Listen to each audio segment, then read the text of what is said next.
Good afternoon. My presentation is entitled From the Classroom to the Workplace, Technology in the Professional Language Class. My name is Dr. Evelyne Delgado-Norris.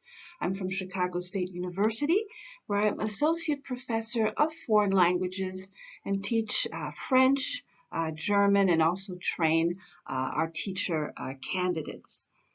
In an ever-tightening job market and ever-expanding global economy, being proficient in one language is just not enough.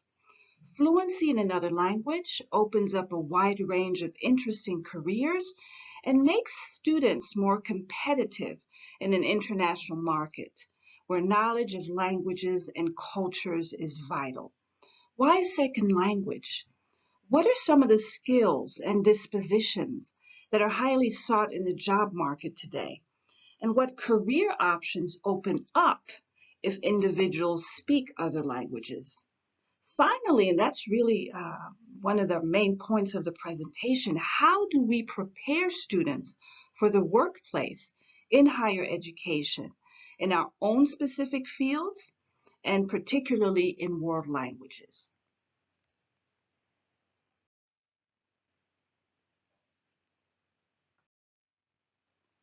Foreign languages is first a means to face the real world. Competency in a foreign language is a coveted skill valued by employers. Yes, it's obvious that it's a must in international organizations and companies where individuals work directly with others who speak the target languages, but that's not the only reason. Michael Dubroff, a human resources specialist, notes the following. A foreign language demonstrates initiative and a desire for self-improvement. And I quote, if one can learn a foreign language, one can surely learn an organization's language, which for many workplaces is full of specialized terms, acronyms, new definitions, and processes. Mastery of a foreign language is an indicator of leadership and human interest. In many ways, language is actually the study of interactions. If you value language, you're also more likely to value other people. And finally, he mentions that a foreign language points, and this is really important, to the sensitivity to multicultural issues in the case of societies with multiple ethnic groups on the rise, such as the US. If we look at this infographic, about 381 languages are spoken in the US. Spanish, of course, has about 38 million. Then we have six languages that are of grand importance: Chinese, Tagalog, Vietnamese, French, Korean, and German. They all leave about over 1 million speakers. So 1 in 5 people speaks a language other than English. In addition, today's global challenges, as we can see today, are especially difficult. These challenges range from democratization to climate change, clean water, health issues, movement of populations, conflicts, and peace. So the study of foreign languages and the way it opens up to global education and global issues as a whole is an extremely powerful tool for preparing citizens who will be engaged and, above all, find solutions to many of these world challenges. Foreign languages is a tool skill. A foreign language can provide a tool which will be useful in the performance of other tasks. Specific vocations, that's what we think about first, such as translating, interpreting, teaching, areas of business, marketing, trade, sales, can be combined with foreign language for maximum effectiveness. Researchers in all fields are able to collaborate, are able to read articles, and be ahead of the game when it comes to research, when they're able to communicate or read a second language. As many of you know, research articles really take time to get translated. And some of them never get translated. And you may claim that your research is innovative, original, when in fact, someone else in another country may have already tackled the topic. According to the Occupational Outlook Handbook, published by the U.S. Department of Labor, foreign languages are important, and there's a whole list of areas: business personnel, lawyers, health professionals, social workers, etc.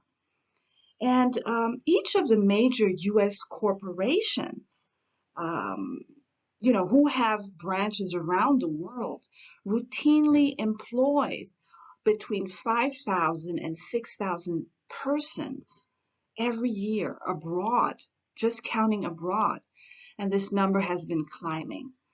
And we recognize some of the names: IBM, Cargill, DuPont, General Motors, Caterpillar, General Foods, etc., just to name a few. Some 1,260 companies surveyed by the handbook reported over 60,000 positions requiring a second language. So, that's a pretty good outlook in my view. The current handbook, the latest one I had looked at, was the handbook in 2019, highlighted the rise in demand, in particular, for translators. And it mentions, I quote, employment of interpreters and translators is projected to grow 18% from 2016 to 2026, much faster than the average for all occupations. Globalization and large increases in the number of non-English speaking people in the U.S. will drive employment growth.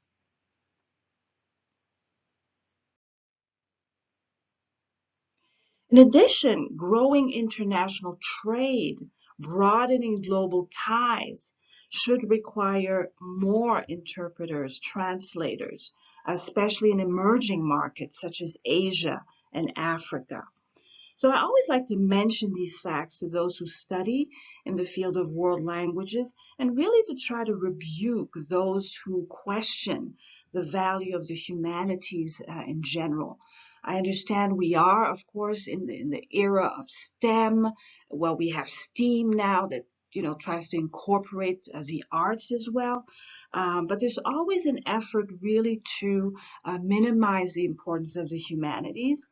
And really, students need to know these figures and need to know that their studies, world languages, the study of cultures, is as important as STEM.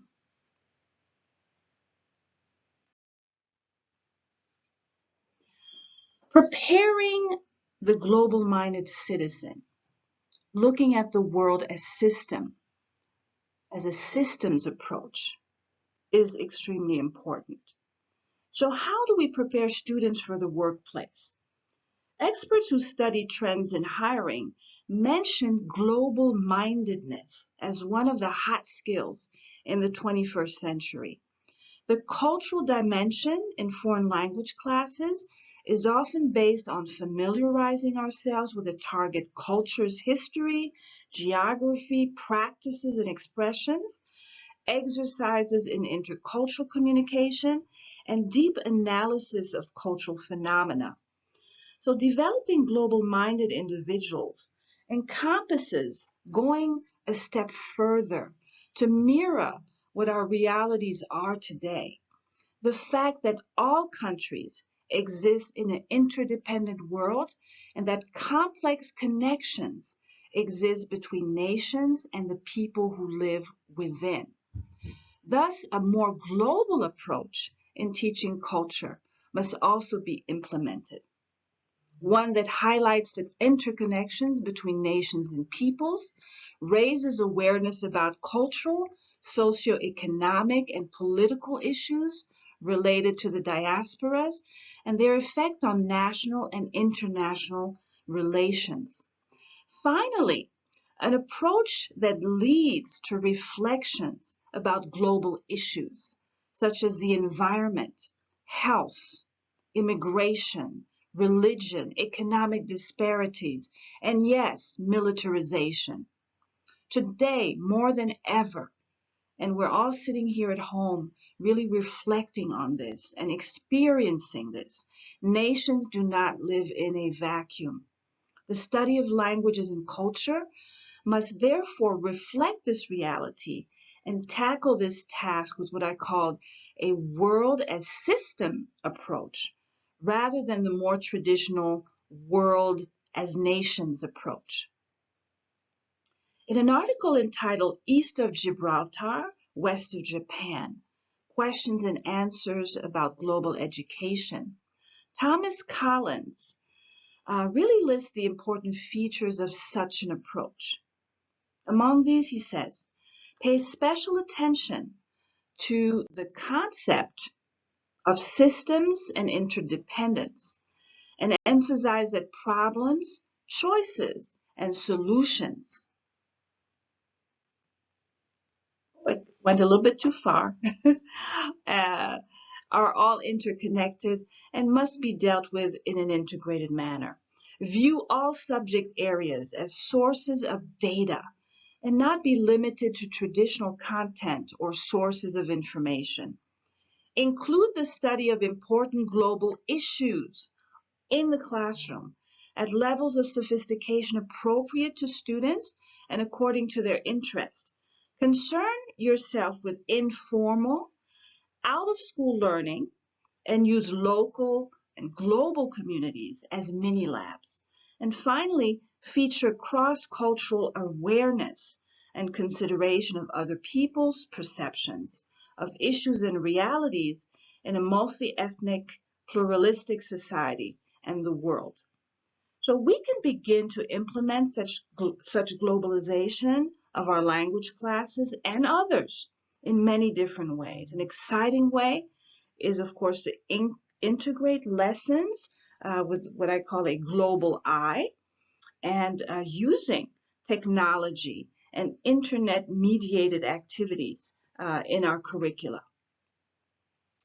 The first strategy that I use is to help students build language and engage them cross-culturally using collaborative spaces. Communication, collaboration, exchange of ideas, decision-making are at the heart of most jobs today. And connective technologies make it easier to work and communicate despite physical separation. And again, we're all experiencing this today. Foreign language learners have the ability to not only sharpen their writing skills in the target language, but they also receive more authentic input from native speakers when they're able to use collaborative spaces and connect with speakers across the oceans, across the globe.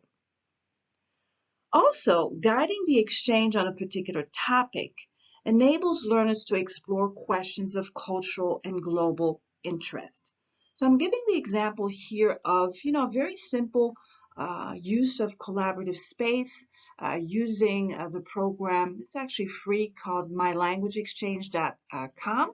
Our language students, starting in French 2 and up, are required to connect with native speakers using a collaborative space. So they connected with speakers, authentic speakers in France, discussing at this particular point the issue with les gilets jaunes, social and political issues, but also just talking about everyday life, describing their cities, what's unique about their cities, the culture, the history, the landmarks in their cities. This particular student was in an exchange with a student in Lille, and he was, giving him a little bit of the background of Chicago, the history of Chicago, the main landmarks, and of course, talking about the Chicago blues as well, the blues scene that really got them going during that exchange, during that semester.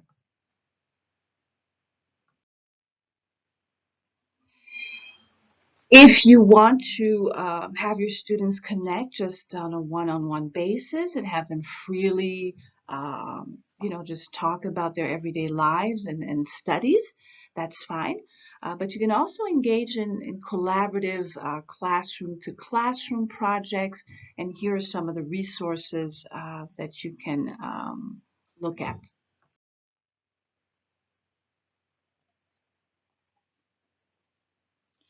An important skill also highlighted by the Institute for the Future as they reflected about the future workforce is what they call social intelligence. Social intelligence. The ability to connect to others in a deep, direct way, to sense, stimulate reactions, and desired interaction. Socially intelligent employees are able to quickly assess emotions of those around them and adapt their words, tone, gestures accordingly. And this has been a key skill for those who need to collaborate and build relationships. So the collaborative spaces were very helpful in developing those skills of social intelligence. Global web quests and information management. An important skill for the future workforce, as stressed by the Institute for the Future at the University of Phoenix, is cognitive load management. It is defined, and I quote, as the ability to discriminate and filter information. We live in a world where information streams from all parts in different formats at different times. Organizations and workers will have to transform this massive data and information overload into what is important for decision making.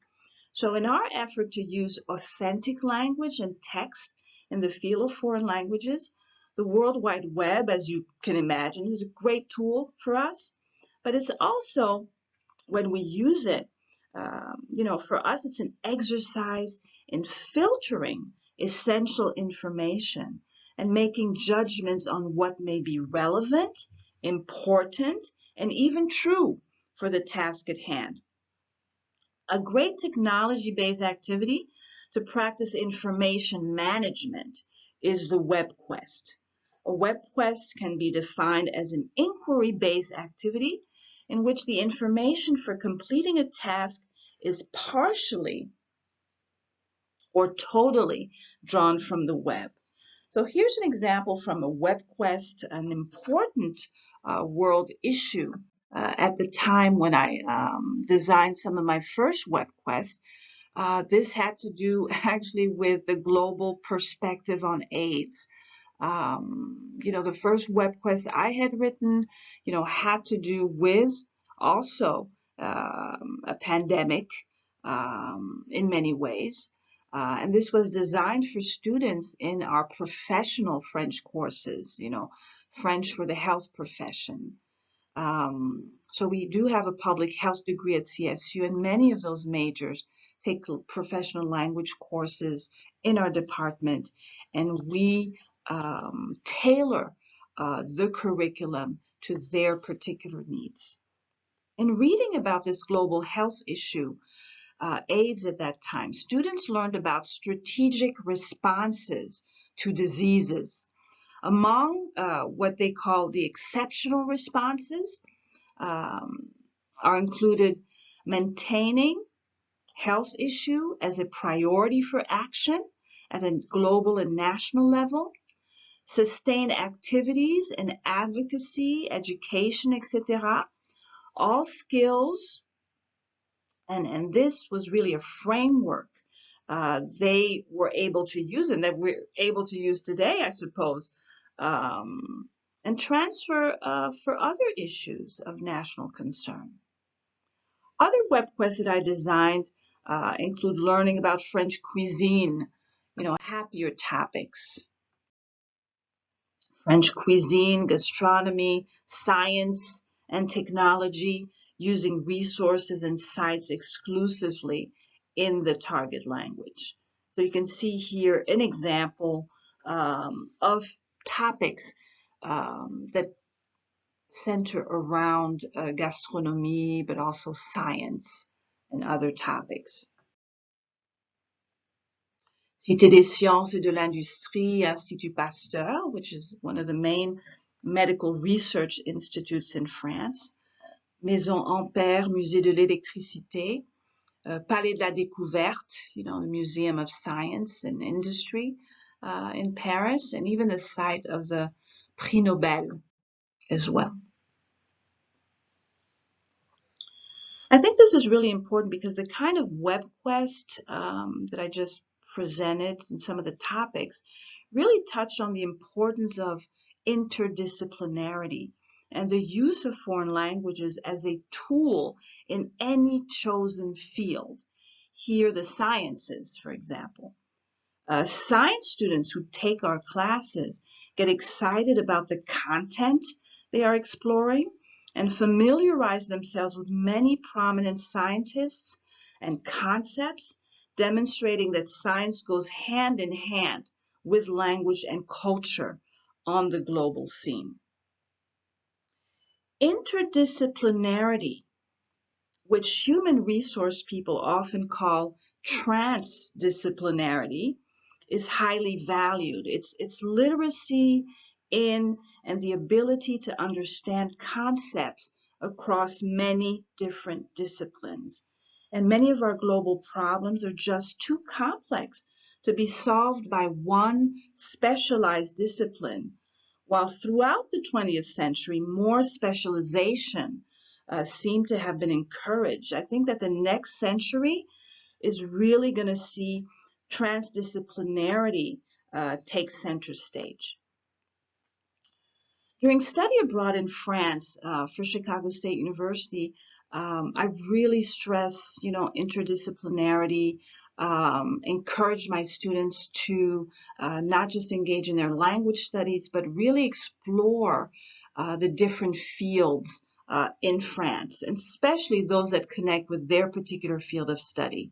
Not all of my students major in a foreign language. Some of them are science majors, health majors, nursing majors, communication majors.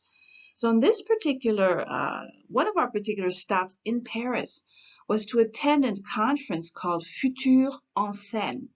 It's one of Europe's largest digital culture conferences. And in 2017, that's when we attended last, it focused on all forms of intelligence, which the organizers list as artificial, human, disruptive, and unpredictable. Our students joined discussions about imagining the future and digital's impact on society and the economy. And some of the workshops we attended, I'll list some of the titles here that you have: Imagination in the Age of Artificial Intelligence, Hackers Against Natural Disasters, and one that really is so relevant today, the reinvention of work. This had to do with a new economic model calling for the automation of many tasks that will give rise to new opportunities, free up human time, rewrite the rules governing collaborative relationships, and also what new life choices we can make possibly by instituting a universal basic income. That was the topic of that particular session. What new collectives and tools bear the seeds of this new society? So here you see a few pictures. This was a student who majored in music. So you see here, her interest in connecting music and technology and also health. Finally, I'd like to talk quickly about simulating business practices and producing authentic documents using technology. So this is one way also to prepare students for the work world in world languages.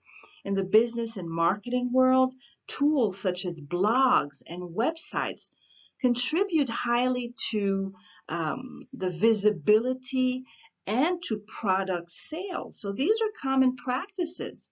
So why not learn the basics in a world languages class? Michael Bush from Brigham Young University brings up these pertinent questions and says, why should efforts in school not reflect what they will be doing on the job, any job? Would the use of technology as a tool in foreign languages classroom not be excellent preparation to use technology as a tool in other settings that our students will encounter? So that's exactly what we do. In many of our applied language courses, we simulate the business world and have students create blogs and also websites, um, promoting um, a fictional business, right?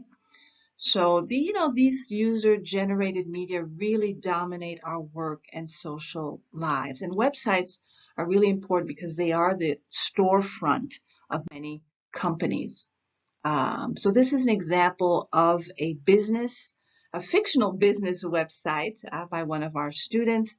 I'm not going to click on it. You will have the PowerPoint available, and you can see a little bit how she worked to simulate a clothing business. In conclusion, I would say that a methodology of foreign language teaching with a focus on students' production of authentic communication and authentic materials allows students to become more proficient in using the vocabularies and the registers they will encounter in the real world. And the future workforce, the skills that are going to be in high demand are skills, that demonstrate that candidates have sense making, social intelligence, adaptive thinking, cross-cultural competency, computational thinking, new media literacy, transdisciplinarity, design mindset, and also management of data. And I think that, authenticity, task-based activities will bridge that gap between the walls of our classroom and the work world with all the complex skills needed to function within it. Thank you so much for your attention. Merci beaucoup de votre attention, and be well.